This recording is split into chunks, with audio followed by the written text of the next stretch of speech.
Good evening. We'll go ahead and get started. So, as we do, let's start by setting a positive motivation for our time.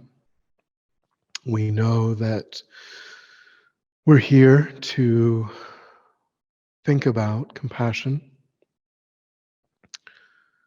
So, just on our own, try to set a really broad, altruistic motivation to intentionally find some tools, some techniques, some new ideas that we can take from the material, from His Holiness's wisdom, in order to grow in compassion, to deepen constructive tendencies and habits that will allow us to remain contented and peaceful, at ease, and will help us to naturally engage in actions that are beneficial to others. That those actions spring from those mental states. This is the fundamental premise of Buddhism and the book, the material, is that everything that we say and do is a reflection of what's happening in the mind. So the more that we can abide in positive mental states, the more our actions will reflect those states. And the more that we practice negative mental states, the more our actions will reflect those more destructive states. So learning to cultivate the mind in specific positive directions is the goal of practice. So just try to have a really expansive view of that potential of the mind. That it's not just for oneself alone, but that it's for everyone that we meet, everyone that we come across, and even with an understanding of past and future lives, we can think of all of those countless sentient beings that will be impacted by the kinds of tendencies and habits that we spend this life cultivating. Just try to set that positive motivation.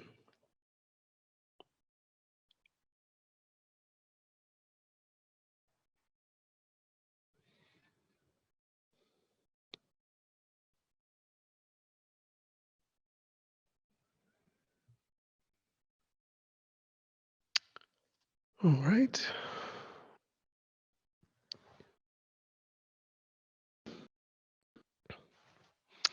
So last week I had a bit of a cold, so my voice still hasn't completely recovered.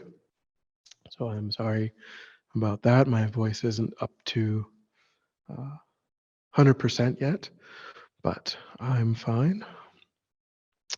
So this is the first class in a series of classes on His Holiness's book. You can find it on the website on the event page on tnlsf.org. It's not necessary to read the book, but if you would like to, there's a link on the event page. It's how to develop, how to be compassionate, how to develop compassion. So I wanted to talk, and of course, it's also true that this month we meet on all of the Saturdays, and I think two of them are on holidays, so people may not be able to be here for the whole course, and that's fine. You can, of course, refer to the recordings if you need to miss the classes. I think there's a class on Christmas Eve and a class on New Year's Eve, so I understand that it might be difficult to be here for all of the classes in this series. But but there are a number of classes, and it's not a very long book. It's about 150 pages. So we'll have time to go through it, relatively slowly and really look at all of the essential points that His Holiness makes in the book. But I wanted to start, not that it'll be a word commentary, but I wanted to start by thinking about the title, of the book itself, because the title, even just from the title of the book, we really understand the whole premise of Buddhist thought, and what we'll see is that it differs from the standard Western view in many ways. The idea that compassion is something that can be trained in, how to be compassionate. In our culture in the West, we often think of compassion as an emotion. We think of love also as an emotion. Um, and emotions in the Western view are generally divorced from logic, from reason, from thinking, from cognition. We tend to have this very bifurcated view of the mind. We have thoughts over here and logic and reason and intelligence and cognition and perception. And then we have emotions over here. And emotions are things that we don't really understand very well. They come and go. They're fickle. They're just kind of these sort of arisings in the mind, and we don't really understand how to tap into the power of those states. And we think that they're somehow very different than thoughts and rationality and cognition. And the Buddhist view is completely different than that. The Buddhist view, really, you don't. I mean, there are some books where His Holiness interfaces with, Western thinking and so on, and the word emotions, and there are translations of klesha, which is like afflictive emotion, but also you have different translations like disturbing attitude, which is different than afflictive emotion. So I think Westerners grapple with trying to capture, the meaning of the Sanskrit, the meaning of the Tibetan, and so on, because there isn't the same dichotomy in Buddhist thinking that there is in Western thinking. It's a foreign kind of idea that emotions and cognition are these two separate things. So when thinking about just the title of what the title of the book presents to us is this idea that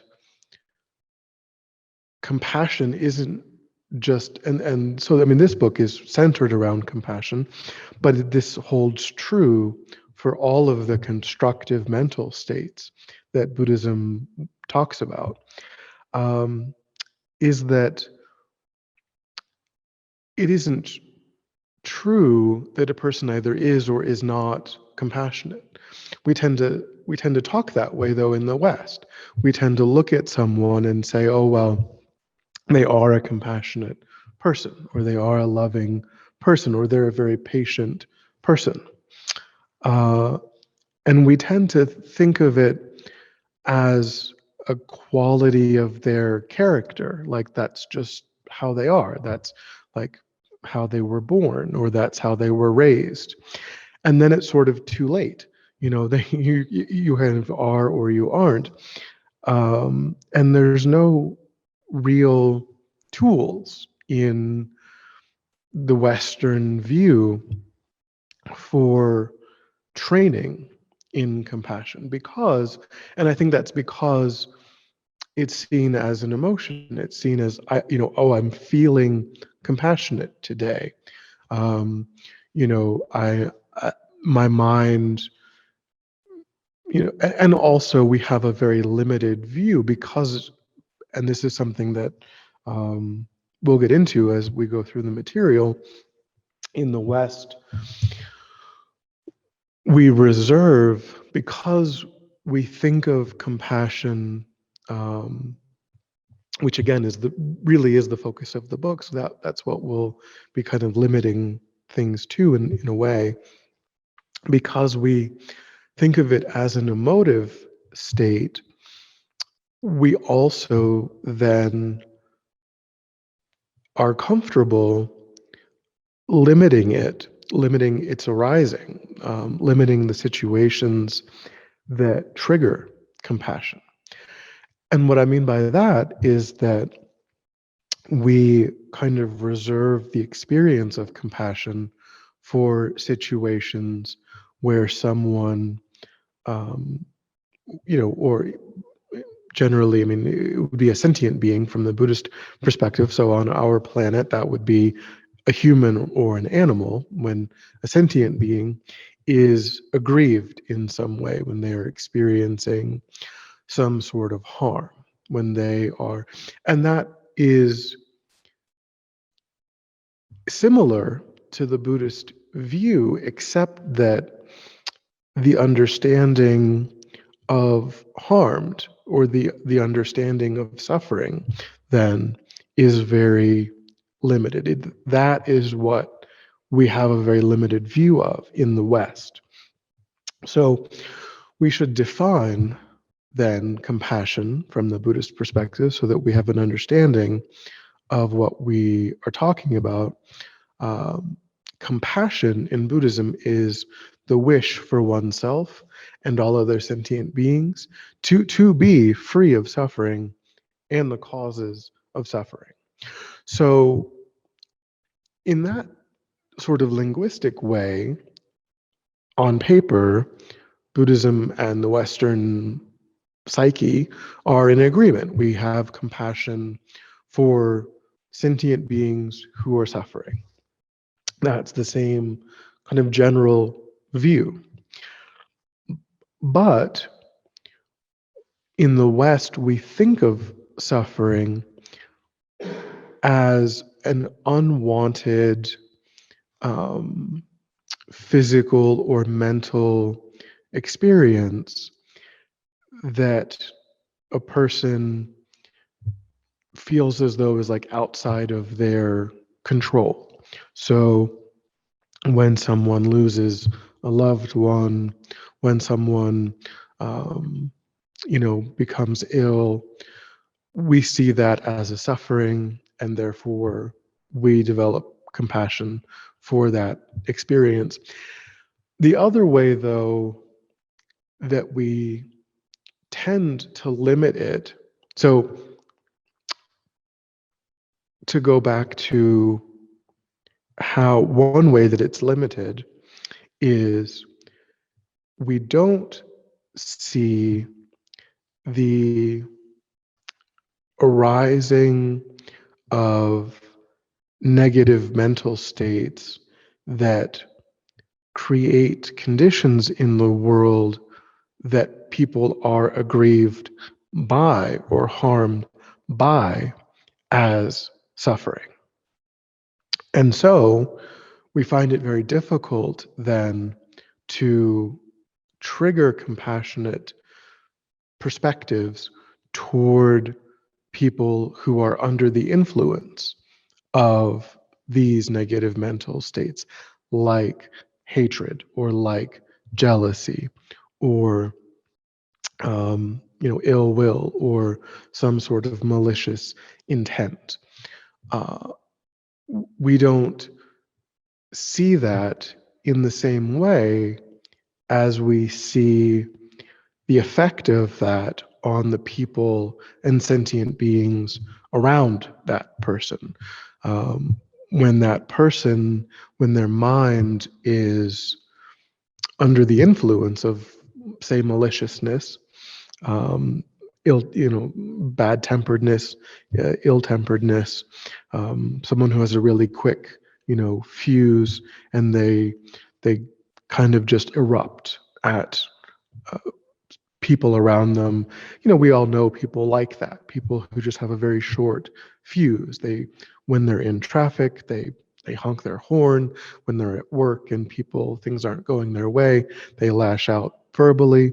They just sort of have a very short fuse. They're very quick to anger. They're very ill tempered. We see that the kind of wreckage that they cause in the people around them as suffering, and we kind of more or less easily have compassion for that. But we don't recognize the arising of that afflicted state in that person as also suffering. And therefore, we find it quite difficult to hold that person with the same compassion that we find it easier to hold the other, the people that they are negatively impacting with compassion. So that's one limiting factor that Buddhism would say we can overcome. That we may have that to one degree or another uh, now, but we can work with that. And we can work with it because Buddhism has a more accurate way of talking about the mind. Buddhism, the Buddhist way of talking about the mind, understands or presents the understanding that that state of mind of compassion is influenced by the thoughts, the assumptions, the beliefs, the experiences that we've had, the cognitions that we've had about who does or does not deserve compassion, what is or is not suffering. And by changing those cognitions, by changing those assumptions, beliefs, things that we understand to be true, then naturally and spontaneously, that mental state is triggered uh, more and more intensely. It becomes easier to generalize, uh, and so that is the premise of again this book, and the premise of Buddhist thinking more generally is that we can intentionally create new cognitions, new ways of understanding what is and isn't true, new ways of perceiving, and then naturally and spontaneously, these constructive mental states that we're trying to have more generally in the mind, to deepen in the mind, they will follow on the basis of these changed cognitions. So these states, these mental states, are not mysterious. They're not unknowable. They're not fickle in the way that the Western view of emotions would kind of have us, think, oh well, today I don't have a, I'm in a bad mood today, so I'm just not as compassionate today as we can work with the mind in ways so that these mental states are stable and that they can actually become the baseline state that we operate from. It's possible for a compassionate view to become the baseline state of our experience. And we just simply haven't done that yet. There are people on our planet, like His Holiness, who have done that. And we just haven't yet.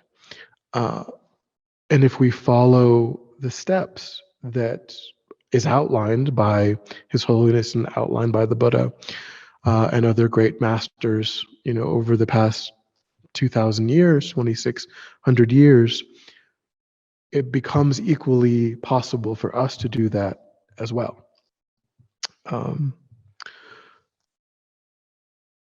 So that's the real premise then of everything that we're going to talk about, is that we can tap into the nature of the mind to give rise to these states in a very broad way, really by overcoming those three false assumptions. One, that our emotions are just kind of outside of our conscious control. And then two, with respect to compassion, we can change what qualifies as suffering for us. And then we can change, and I don't know, to circle back, I think I might have skipped one of the other two limiting views that I meant to introduce, which is that aside from not having a complete picture of what suffering really is, we also tend to reserve who is worthy of compassion, not only based on how, what their experience is, meaning, are they the recipient of a negative mental state, or the recipient of a harmful condition, or are they the experiencer of a harmful negative mental state. That's one way. But then also really just based on whether or not we like the person, whether or not we have had positive interactions with that person. Because even so of course, in one way, if we like a person, we feel warm-hearted, we feel close to them, they have gone out of their way to be kind and so on to us over the course of this life. Then when we experience them going through a hardship, we are, I think, predisposed in a way to wish them well in that hardship, in a way that isn't true for someone either that's a total stranger to us, that we drive past someone. I drove past someone tonight, a homeless person on the side of the road with a sign. Um, we see people like that, and if we recognized that person, if we were like, oh, that was the person that I grew up with, that was the person I went to school with, we would stop. We would get out of the car and we'd be like, we would talk to them by that, we'd use their name, and we would, because we have history with that person. Whereas probably we see quite a few of those people just day to day, and they're strangers to us, and so it becomes a social problem. It becomes an intractable, like, oh well, there's mental illness, and there's unaffordability of housing, and it's just sort of this abstract social problem that's separate from oneself, and we kind of just leave it like that. Whereas if it was a family member or if it was a friend, then that's what would be triggered in our mind is, oh, that's John. I need to get out of the car and go help John, because he's my cousin or whatever. And I didn't know he lost his job, but he did. So I'm going to help out my family member. So that's another way in which we are blocked from tapping into this potential of the mind, is that uh, we limit the people that we feel like are deserving or worthy of compassion, because to one degree, if we don't know them, but then to a much more expansive degree, if we feel like they have worked against our interests, if we feel like they have been unkind to us, then the probability we might even feel glad that they're meeting with some sort of hardship. We might feel like, oh, they deserve, they're getting what they deserve because we've watched them have a history of mistreating those around them, perhaps. And so we might actually rejoice. We might feel gleeful in some way that they're meeting with some hardship.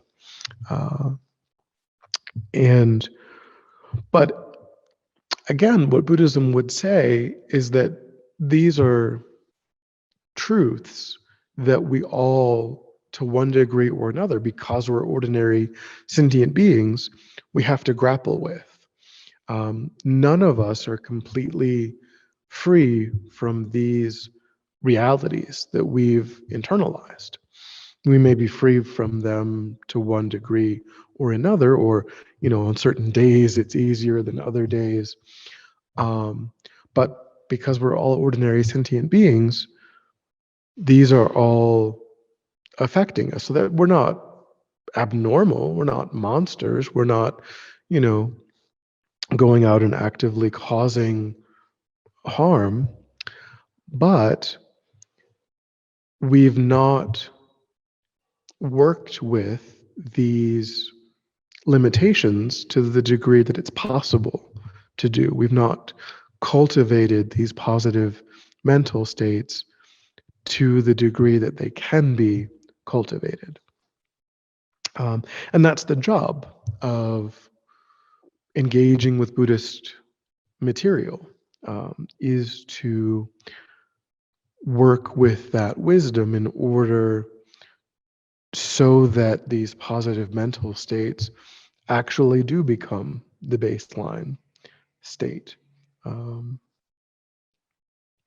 Okay, so I will just open it up I'll just pause at this point and see if anyone has questions. If you're online, you can use the raised hand icon. If you're in the Gompa, you can use your actual hand. Yeah. Well, it seems like there are people, mothers having unconditional love for their child, and sometimes that child does very negative things, and yet a good mother will continue to have that unconditional love, and they may not understand, that unconditional love comes from the mind. But yet they can't possess that. Mm-hmm. Yeah, I think it's definitely true that that Buddhism wouldn't say that there are no examples of really, and of course, like you're saying, it's still a spectrum, because it's what Buddhism would point out is that, yes, that is an example perhaps of the direction that we want to go in, but still for that person they've only been able to generate it for one other person, but that's still, as we'll see in the material, one entry point into this kind of mental work is to latch on to what you're describing, the fact that the seed of compassion, Buddhism would say, it isn't that Buddhism is saying that like people don't possess these states at all, and that they have to, that we have to go into some sort of some sort of like intensive foreign kind of boot camp thing that's in order to generate them. um, Buddhism would agree that the seed of these mental states we all possess. And it's, I mean, there might be some people who are like truly like ill, like psychopaths or sociopaths. They may really not be able to make a lot of progress because there's just truly a defect in their brain. That's probably true. But for the overwhelming majority of people, we do right now, even with no Buddhist training, no philosophical understanding, um, we we are experiencing to some degree the same states that Buddhism is encouraging us to experience. Buddhism is just encouraging the expansion of these states in a way that wouldn't happen without really intentional effort.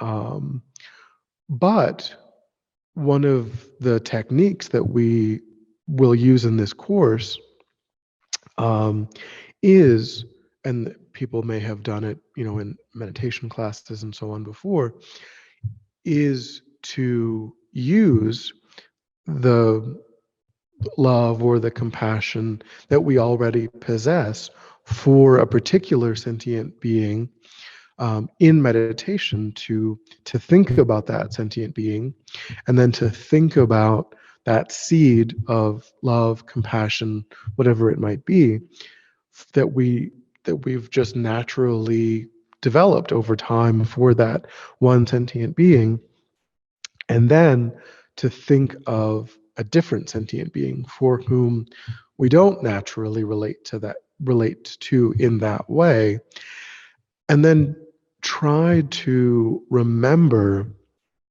when I had compassion for my child or for my spouse or for my pet or whomever, whichever kind of sentient being you might be using as that kind of seed.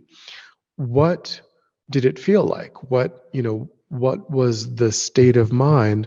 What kinds of thoughts did I what, because some people are different. Some people might say, may you be at ease, may you be free of suffering, may what kinds of words come to mind when I witness the suffering of a loved one? What does it feel like in my body and mind when I am actively wishing for a loved one to be free of that kind of suffering? And then can I literally, just in a very kind of cognitive psychology kind of way, use a remembering consciousness of those phrases, of that subjective mental state, and just kind of pretend, in a way, that I have compassion for a total stranger. Because again, even for a total stranger, most of us, to one degree or another, again, depending on the circumstances, it's going to be easier for us to imagine a total stranger, um, losing a loved one or losing a job, or going through something kind of intense. That as a starting point, that's just going to be easier for us. But still,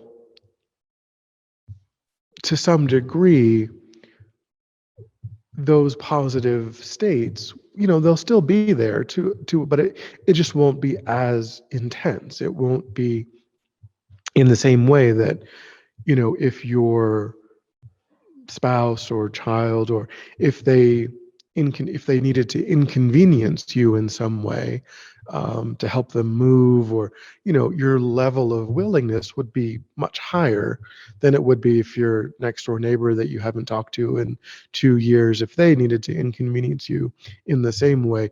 Like, your level of willingness, that's going to generally be lower.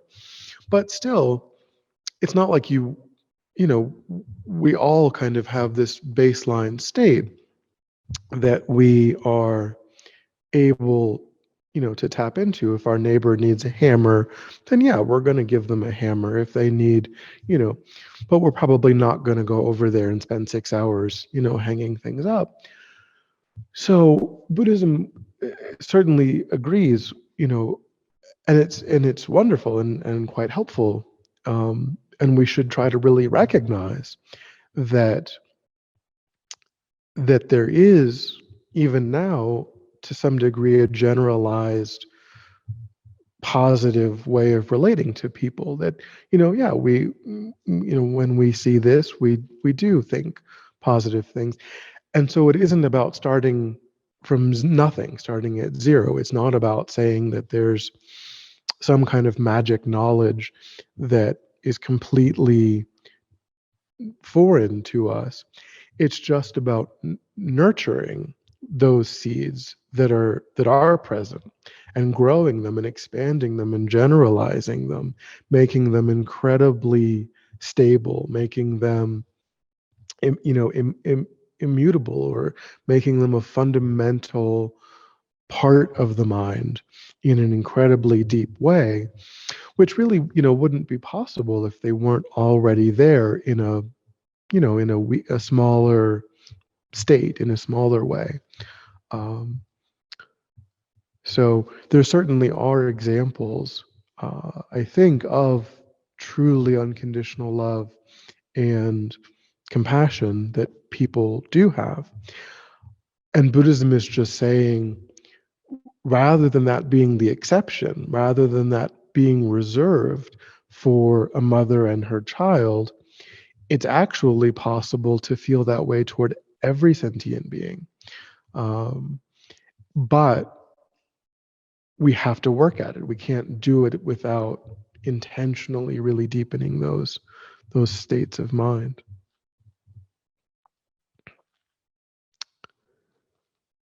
Any online questions or? But Venerable, what if we don't have, I mean, most people have, we all have limited resources. We cannot help all people equally. Sometimes we try to help our family members and we even run into a wall there.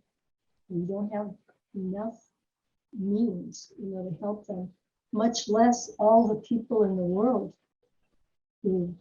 So today my goal is to cover the introduction. Kodo, are you having trouble hearing?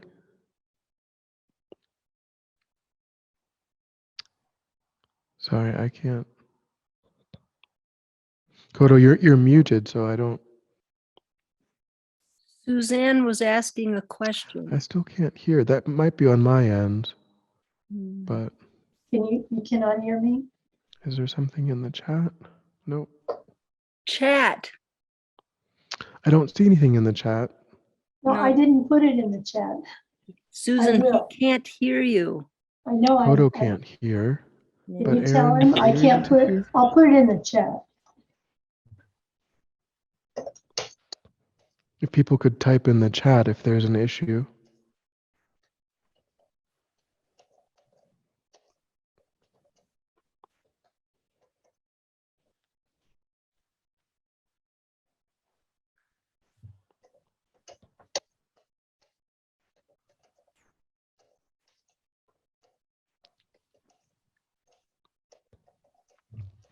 Sorry, I guess maybe you guys were saying that I wasn't hearing questions that were being spoken, and that is probably true, because I seem to not to be able to hear. It's in the chat. I put it in the So chat. Susan is saying that there are practical limits on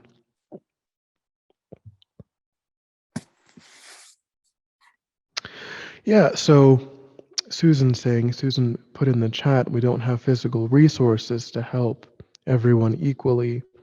And even when people are close to us, we may not be able, we might see that they need, maybe they have cancer, and so they need, in order to actually alleviate that, they might need access to doctors that maybe we can't afford, or maybe they have a mental health issue and we don't know what to do, or we just don't know the right way of responding to certain situations. We don't know the right words to say when someone's grieving a loss.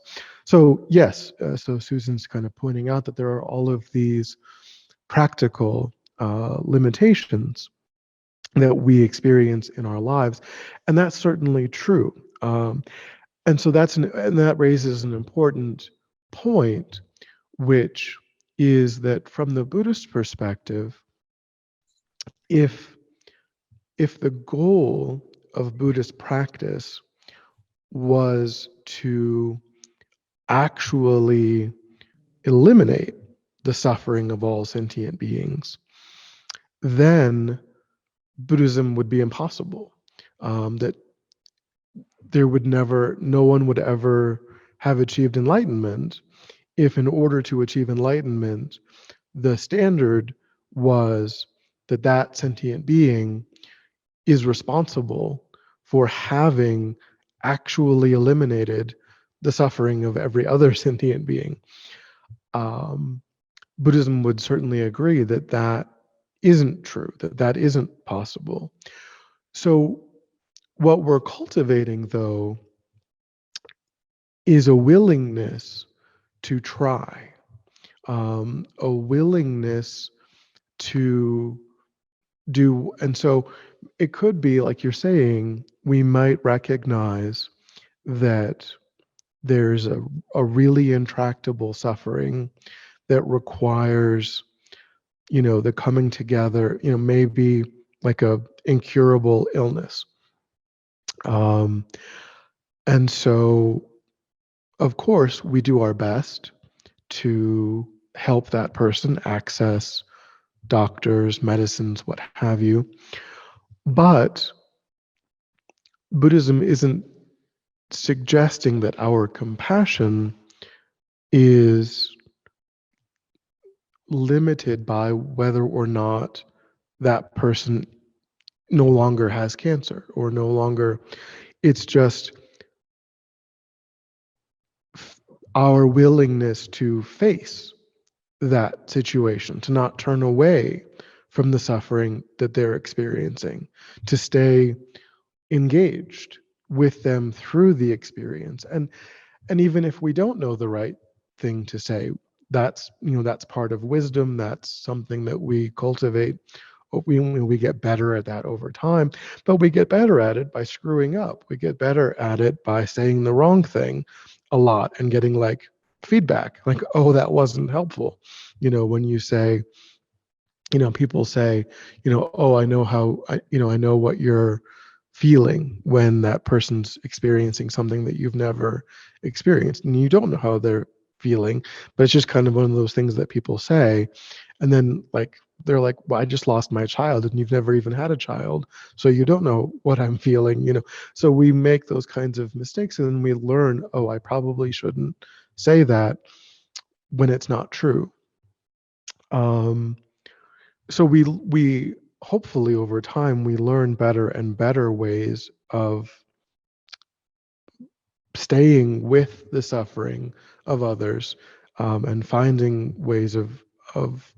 But what all that Buddhism is encouraging us to do is to cultivate that willingness to look at the suffering of others, and to not, to not give up on that suffering, to do our best, to do whatever our best is to work with the suffering of others.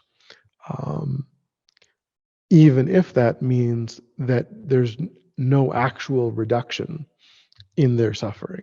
I mean, hopefully, just the fact that they see that we're in it with them, hopefully, that is a comfort. Hopefully, that is some reduction in there. But, they might be so stuck in it that they don't, even appreciate, that they don't even have the spaciousness to appreciate that we're trying, because they're just so absorbed in their own suffering.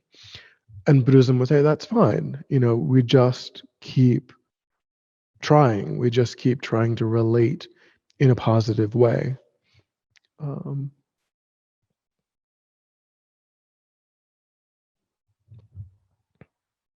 so yeah, so you guys probably, because I don't know um, what it's sending. I think it's sending the sound maybe to my microphone. I don't know. But if you guys just use the chat if you have a question, and then it will work. I'm sorry about that. I'm on a Chromebook. It's not great. So sorry. Okay. Any other questions? This is really close to me.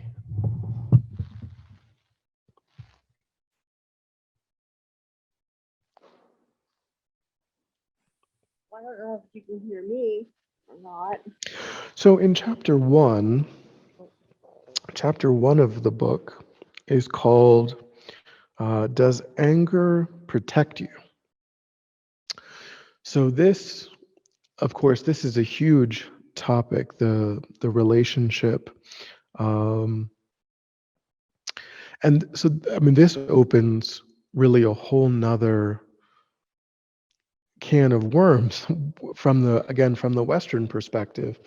If we accept the premise that there are useful, constructive states of mind that we are trying to cause to be our baseline state, if we start from that perspective, then it follows necessarily, then we would identify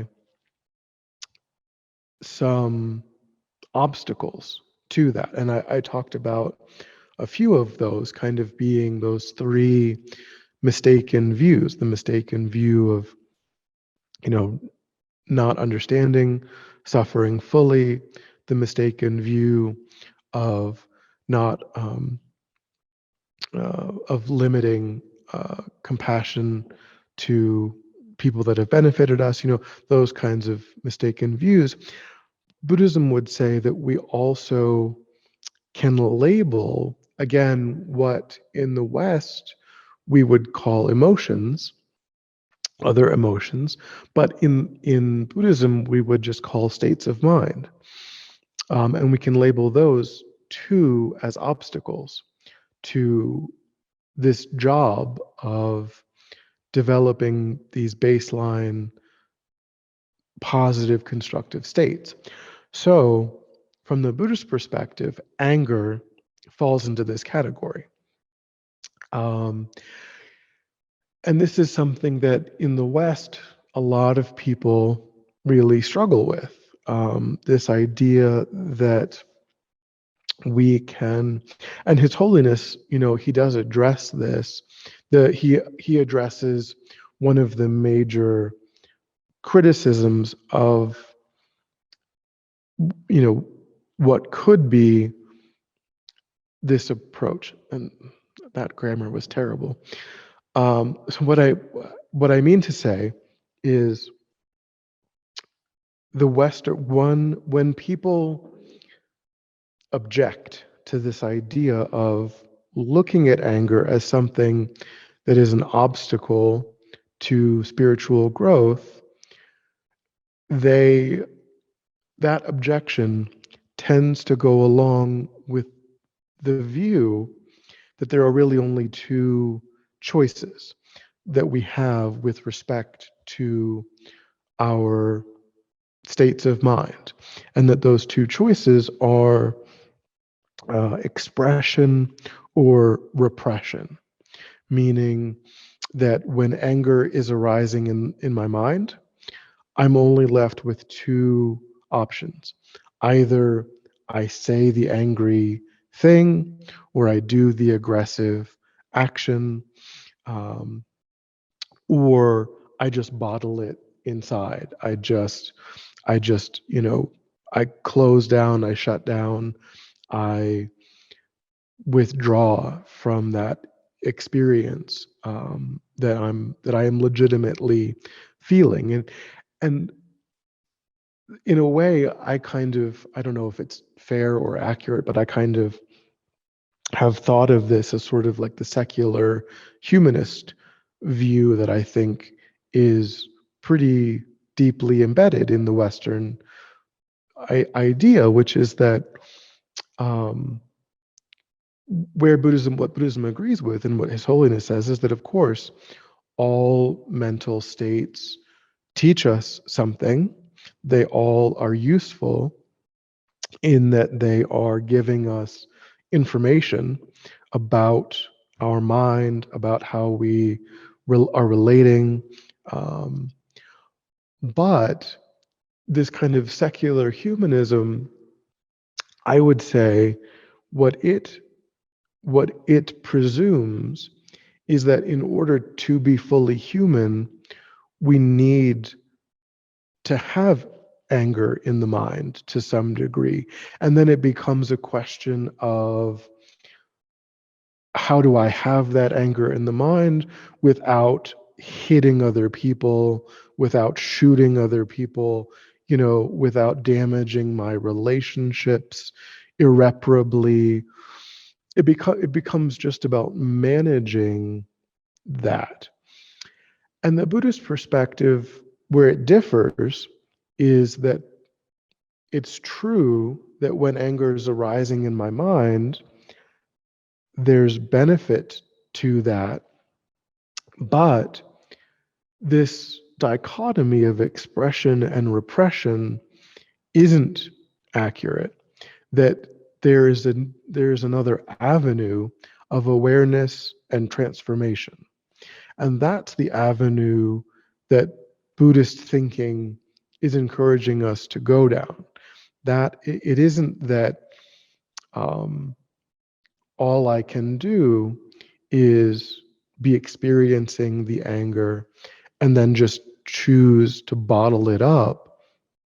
I can use the arising of the anger to show me what assumptions I have in the mind, what biases I have in the mind, what misconceptions and misconceived notions are present in my mind. And then I can work on changing those. I can work on shifting those. Um, and when I do that, then it actually becomes possible to naturally and spontaneously reduce that anger that was empowered by those misconceptions. The anger, as I said in the beginning, these mental states, they're not mystical. They arise due to causes and conditions that are present in the mind that empower the arising of these states. And when we understand those causes and conditions, we can change the causes and the conditions, and then we change what arises spontaneously from the causes and conditions.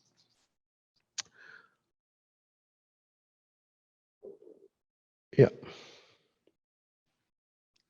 So this chapter is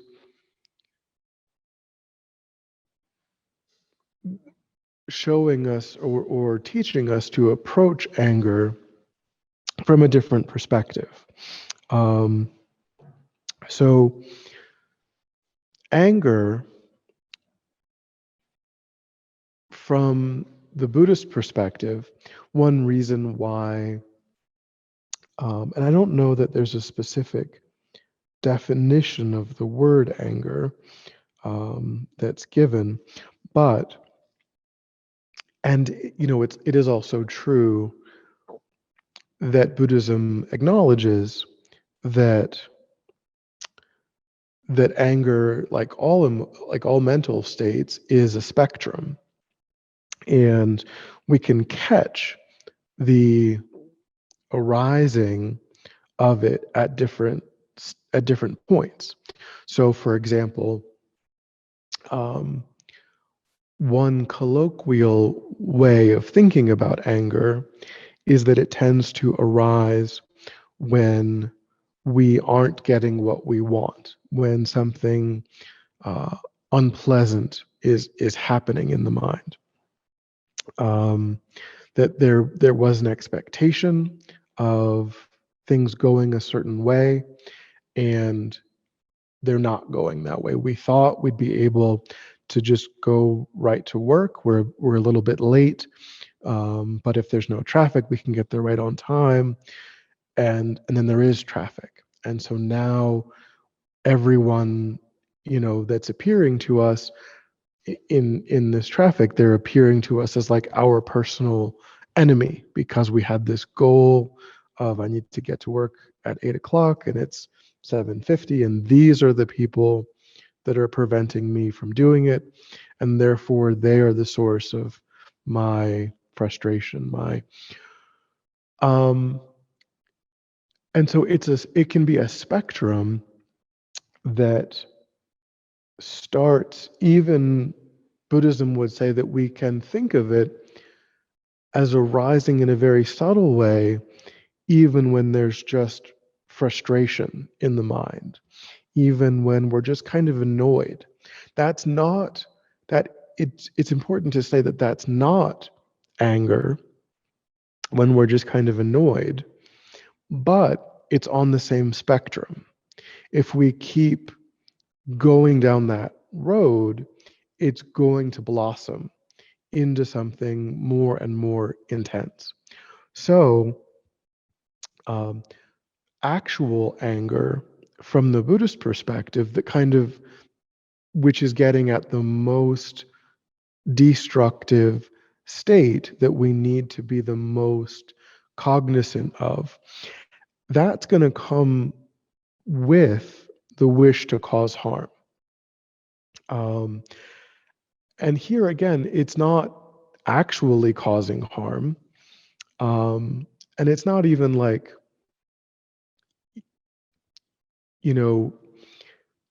it's just sort of, I would be okay with this person being harmed, or it would be fine if this person came to some harm. It isn't that, you don't actually have to engage in a physical action or a verbal action, but oftentimes we have to think about the fact that oftentimes we do. Oftentimes, when anger is arising in the mind and that person's in front of us, the person that we think of is the source of my anger, we engage in aggressive actions that oftentimes their goal is to wound in some way. We say an unkind thing. We, we slam a door. We raise our voice. Those are all intended not to physically, wound the person, but to cause some unpleasant state, to reach out and affect that person in a way that we know they will experience as a painful state. They will be affronted by our action. And so even if it's kind of not a verbalized or not a conscious, like I want to cause harm to that person, we have to recognize that oftentimes the actions that we engage in when anger is arising, the goal of that action is to wound the other person in some way, even if it's quite a subtle way. So this is what Buddhism is most concerned about, are these actions that that are coming together with this this desire to harm the other sentient being.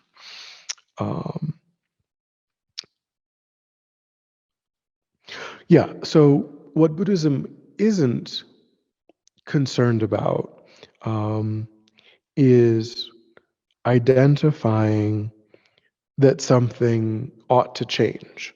That's another misconception, that people want to hold on to kind of righteous indignation. We want to be able to look at a situation where we think of one person or one group of people as being responsible for causing some damage, interpersonally, societally, what have you, and then think that, and then think that this is not okay. This ought to be different than it is, and Buddhism isn't disagreeing with that point of view. Buddhism isn't suggesting that we shouldn't work to find a solution to, these sorts of difficulties that happen societally or interpersonally.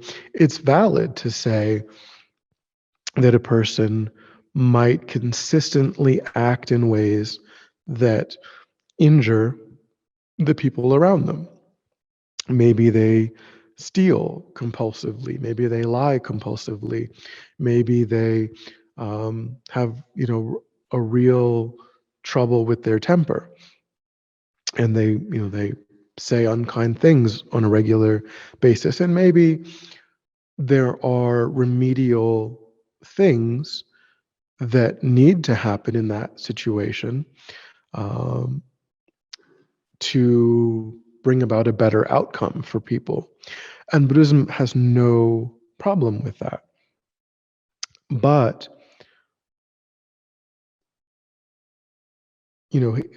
His Holiness says, sometimes a child is foolish and naughty, and in order to stop that behavior, the mother or father acts in accordance with the circumstances.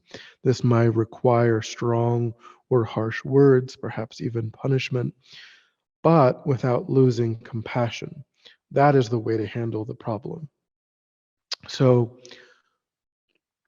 it isn't that this perspective bars kind of a remedial approach, but the key is to remove the wish to cause harm, the wish for whatever action a person deems as the most effective to bring about a better result, to remove from that this state where our goal isn't, where our goal isn't to just bring about a better result. Our goal is actually to harm the other person, and then also to bring about a better result. Like we want them to stop doing the thing, but we also want them to feel badly about it. We also want them to be harmed, and to feel that they have been punished. We want them to actually, experience some harm because of the harm that we feel like they've brought. Whereas the Buddhist perspective is saying, let's just focus on how do we bring about a better state for all of the people, really to include, particularly include the person whose suffering mental state has given rise to the difficult circumstance. Again, going back to that more expansive definition of suffering, recognizing that the person who steals, the person who lies, the person who is really short-tempered, that they're going through life like that, and that's incredibly painful. That's a real suffering state for them to be experiencing. And so not only, so what I should really want is for that person to be free of that impulse, to be free of that, the compulsive lying, the compulsive stealing, the compulsive um, quick to anger, what they've practiced, um, seeing difficult circumstances and responding to difficult circumstances with aggressiveness, with anger, in order to get what they want. And we should wish for them to be free of that painful way of relating to difficult circumstances. That will improve how people around them experience them, but it will also cause them to be free of that painful negative state as well, rather than thinking, well, if I react to their harsh speech with my own harsh speech, then maybe they'll learn their lesson and maybe they'll be like kowtowed into acting the way that I want them to act. That's the wrong kind of way of approaching it, is, to fight fire with fire, to fight anger with anger. His Holiness says that's the most destructive way of that way is just going to make a mess of things, because they were angry, now you're angry, now they're angry that you're angry, and no one's communicating, nothing is really getting resolved. It's just this conflagration of negative mental states. What we need to do is bring a positive mental state into the equation and search for that solution in a calm, reasonable, level-headed way that isn't ignoring that their negative mental state is causing harm, but at the same time, it's not trying to solve that by adding additional negative mental states into the picture. It's just trying to bring a positive resolution to what's happening out of genuine concern, not only for those that are being harmed, but for the person engaging in the harm.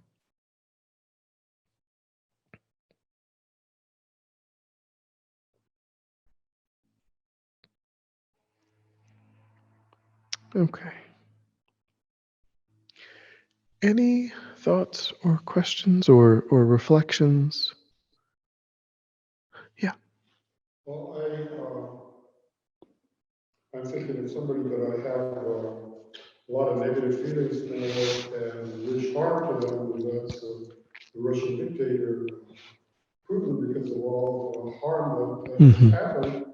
And I guess there's a part of me that says, well, I shouldn't feel that way, but there's a part of me that says, I wish he would just die so that, there would be less suffering in the world. There's no, I mean, it's impossible for me to cause him any kind of harm, but I know that it's not the right attitude, but I guess I can't help that righteous indignation that you mentioned. Yeah. I mean, with situations like that too. So the question in the Gompa, I don't know how easily the microphone is picking up questions from the Gompa, but it was about um, like people who are creating wars and that sort of thing. People that are really engaged in large scale social destruction. People like Putin, that are responsible for, or that we think of responsible for creating really incredibly intense suffering situations. And how do we not wish for even really painful, like the assassination of like that, just a really quick resolution to that we might think might just be that that person be killed or something. And um, so situations like that and many situations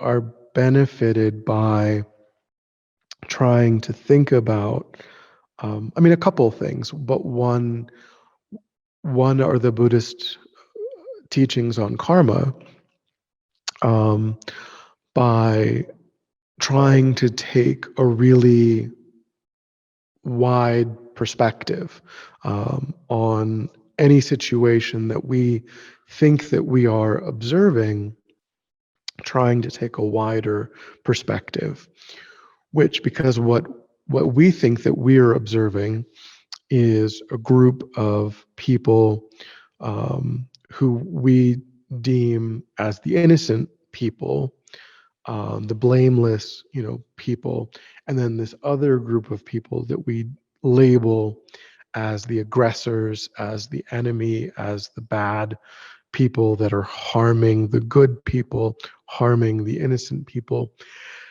And the Buddhist perspective is that we all come into the world with karmic baggage, with that no one comes into the world free of karmic causes and conditions from the past. And so the Buddhist explanation for, and of course nobody has to agree with the Buddhist understanding of karma, but it does provide ways of thinking um, that help a person to cultivate positive mental states and avoid, negative mental states. Um, so if so, all karma is individual. Of course, there was just a module on. We just did a DB module on karma, so you can. That's on our YouTube channel if you want to look at that. But there are some characteristics of karma that are understood. So, on one level, all karma is individual, meaning that in order for me to be on the receiving end of an experience, I had to create that cause. So that's helpful. That understanding that is helpful in our own lives for dealing with difficult circumstances without hatred and so on, because who do we have to blame? But I mean, it isn't to take it on in a personalized way, meaning, it isn't that I, as the person that I presently conceive of myself to be, I didn't create it, but in a past life, the consciousness that is associated with this body was perhaps a very different conscious, because consciousness evolves just over the course of this life. Our consciousness has, we learn certain things, we develop in a certain direction. Maybe a long time ago, we hadn't done any of that, and our mind was very, very different. And because it was very, very different, we engaged in a lot of destructive actions that we're now learning to distinguish, and we're now learning to work with in a more constructive way, which is great. But we didn't always do that. We weren't always that way. And so we've got these seeds from past action that are going to ripen as suffering experiences. So when these suffering experiences happen, the only thing that we can point to, one, is that it was unfortunately our own consciousness that gave rise to that cause. And two, really more fundamentally, it was the existence of negative mental states in that consciousness in a past life that gave. So if we're going to get fed up with anything, it ought to be the fact that we've not yet completely overcome these negative mental states. They're still operating in our mind and still wreaking havoc because we're going to experience suffering again in the future until we completely eliminate them. So really, the teachings on karma are really kind of mainly meant for one's own life, and rather than looking outward and saying, oh, well, you created, because then that can kind of just, if it's superficial, that can get in the way. That can almost feed into, blaming the victim or, but again, but it isn't, because it's true that in this life, just like when we experience suffering, we don't know what it is we did. We don't remember, 50,000 lifetimes ago, I did this thing that was dumb and I created this karmic seed that's now ripening. And like, it's not fair, but it's happening. And so, but that's what's happening to this other person. They don't remember that they did this thing a long time ago. And when it happens on a group scale, what Buddhism would say is that although all karma is individual, sentient beings tend to do things in groups very often. Sentient beings tend to gather in groups. They tend to go to war in groups. They tend to do things as families, as tribes, and so when people gather together and they all do something at the same time, then there's a chance that collectively they will experience the ripening of that at some future time. So, and even within a war zone, there's a broad range of experiences. Sometimes, one person's house will be destroyed, the person's house next door will be fine. There's still a broad range of experiences, even within a region that's experiencing conflict and strife. So, a deep understanding of the karmic causes helps us to see that we think that that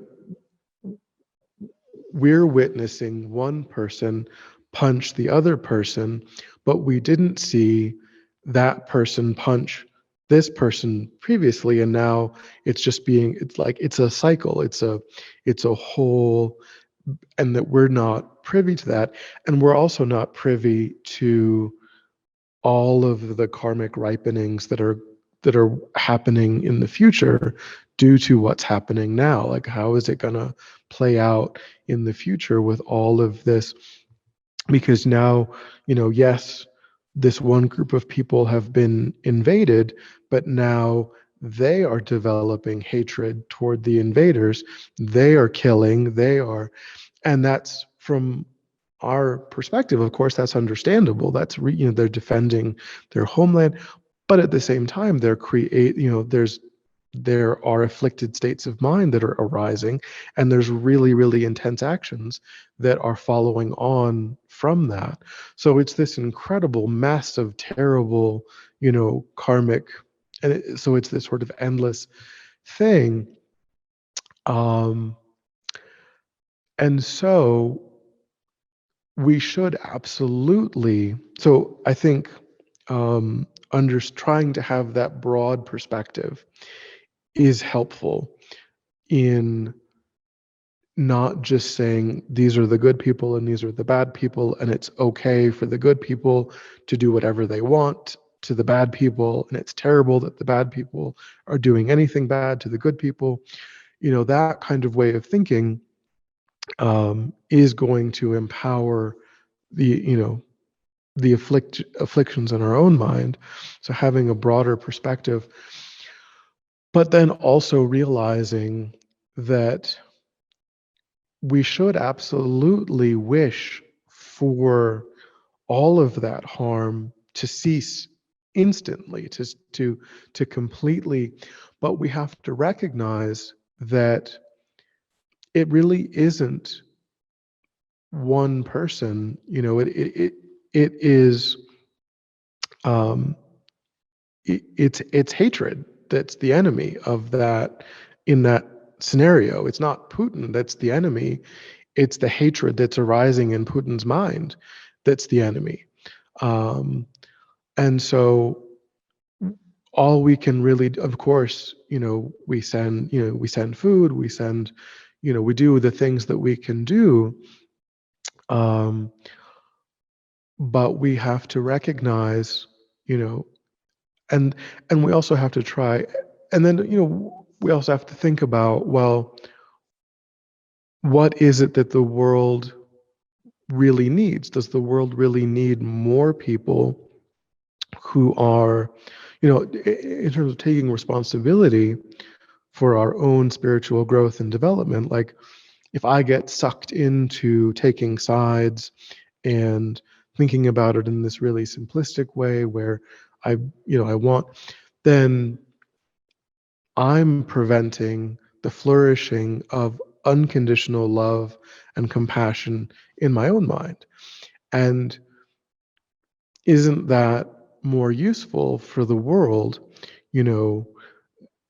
for me to just refuse to go down that road, to go down that path, and to say, what I'm going to do is pray for that negative mental state to just be completely eliminated from the minds of all of the combatants, from the minds of all, from on both sides, that there be no more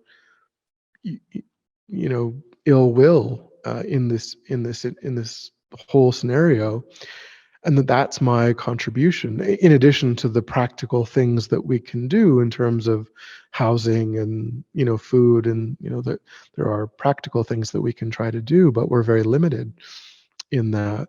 Because you kill one person and maybe you bring an end to one conflict, but if hatred is still a part of the human condition, as it has been since there have been humans, if there are still ordinary sentient beings with hatred, then there will always be conflict. There will always be war. There will always be, and so we have to focus on the real problem, and not just the symptom of that problem, and think that, because again, that has to do with this narrow perspective. We tend to think that the 70 years that we're alive is all that is important. But before we were alive, there was a World War I, there was World War, there were all kinds. And after we're gone, there's going to be, because it's this whole cycle of these energies, these mental states that are just playing themselves out in people's behaviors.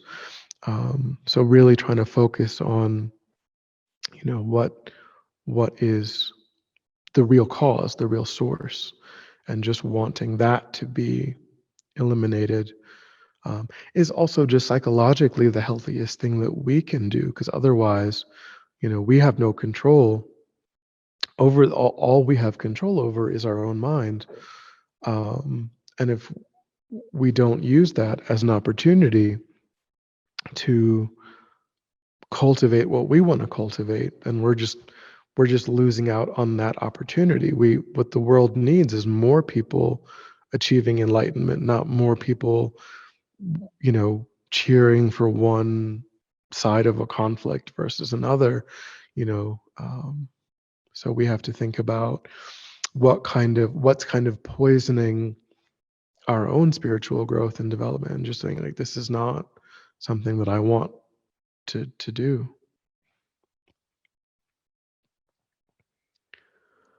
Any other? We only have a couple of minutes. Oh, there was a question in the chat.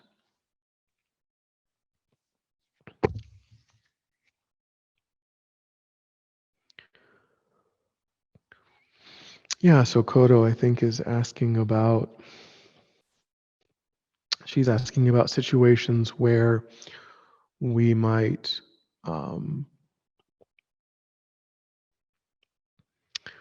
feel like we can't be around certain people or certain situations. We have to act in ways that protect ourselves. So it isn't done. We may cut people. We might distance ourselves from people, or we may choose not to participate in certain relationships because we think of them as toxic, or because we can't, we're not able. There are certain kinds of behaviors, certain kinds of activities that we just can't tolerate, that we just can't be around, and that's totally fair. I would say two things. One is that as long that it isn't about whether or not, Buddhism isn't saying we have to have achieved, just like Buddhism isn't saying we have to be successful in actually eliminating suffering. We don't actually have to have achieved, Buddhism isn't saying like you're a bad person if you've not achieved a certain level of, because these are about boundaries. When we say self-protection, self-preservation, those are about boundaries that we're holding in the mind.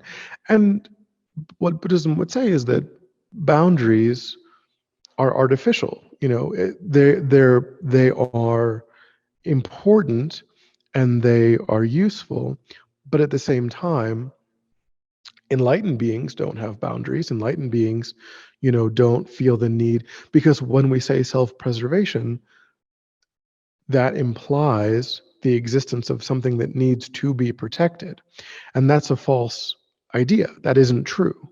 There is nothing that needs to be protected.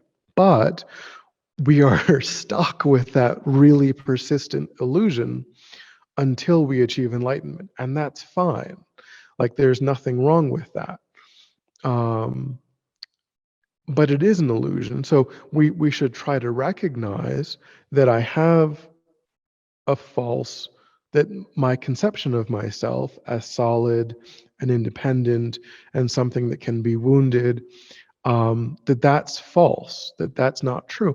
But at the same time, we can't just get rid of it because we've said that to ourselves. That's good that we've said that to ourselves, but still, that it's such an ingrained, that is Buddhism ultimately, is overcoming that false view.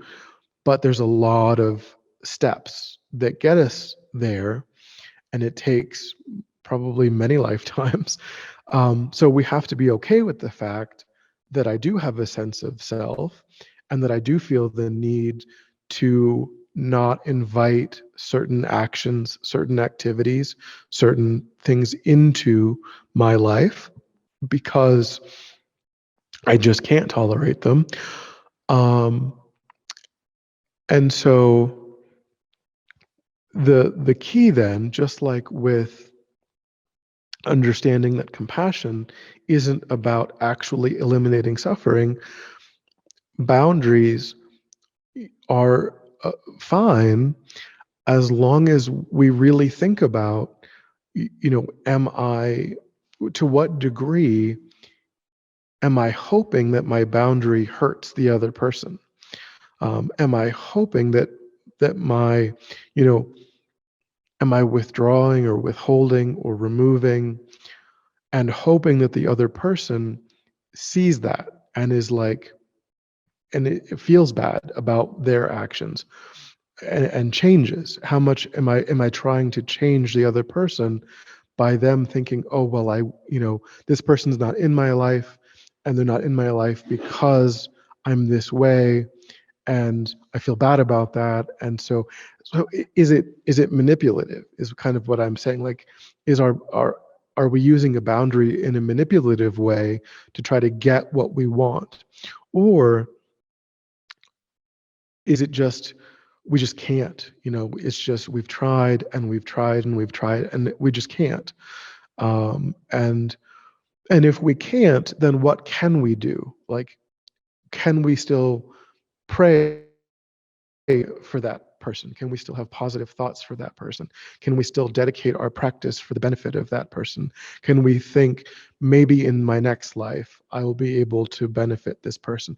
Or can we also have an understanding that, again, because boundaries relate to an illusion, can we hope and try to move that boundary slowly over time? Can we at least realize that, yes, today, this day, this year, this moment, this is my boundary. Next year, in 5 years, in 10 years, in 20 years, I may have a different boundary, because I may be able to work on myself such that my boundary can change, such that what was intolerable is no longer intolerable.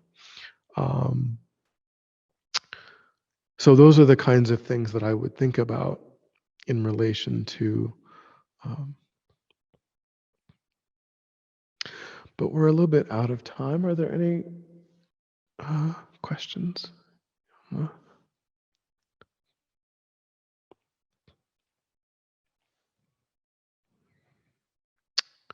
Nope. All right. Well, have a good evening, everyone. Yeah.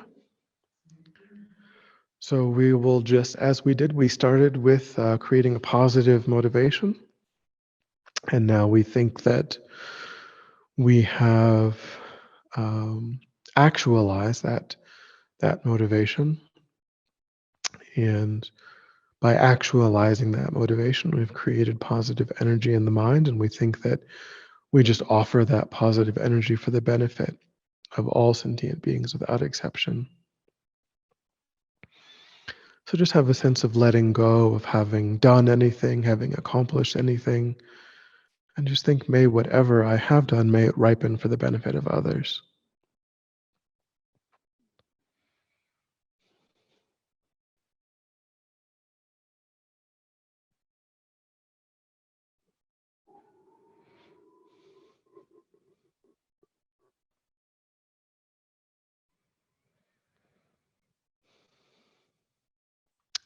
All right.